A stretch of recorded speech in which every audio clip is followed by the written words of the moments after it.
What I have for you today is a variation of a side lunge that is kind of twofold. It helps to lengthen out the muscles of the inner thigh on one side as well as strengthening the hip muscles on the opposite leg. So all you'll need here is access to a wall and a block. I'm taking the block and placing it on the lowest level right up against the wall here. Now this is my right side that's closest to the wall. So I'm going to step my right foot up onto the block. Just make sure your whole foot is on the block so that your foot is stable. And then you'll walk the outside foot, this is my left leg, out to the side so that my stance width between my feet is a little wider than my shoulders.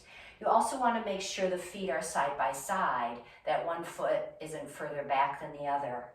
And then from here, I'm just going to keep my right foot on the block and shift over into my left side, bending my left knee. Now I like to put my hands on the thigh here.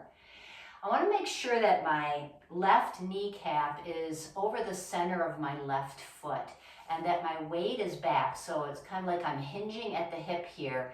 My bum goes back and I should feel the weight through my left heel and through the ball of the left foot. After a couple of breaths, I'm going to push through this left foot to come all the way back up to stand. And then I can repeat that a few times. Now this opposite leg here, my right leg stays straight. The knee is not locked, but I'm allowing that lengthening to occur here through this inner adductor, the right inner thigh. And then again, I push through the left foot to come up to stand.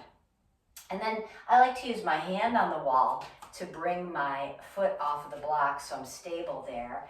And so I would recommend doing about 6 to 8 repetitions on one side and then turning around and putting the opposite foot up on the block and doing another 6 to 8 repetitions. And you can move kind of slow so you can really feel to make sure that you're hinging at the hip when you go back, so you're not rounding your back, really coming into the hip on the standing leg.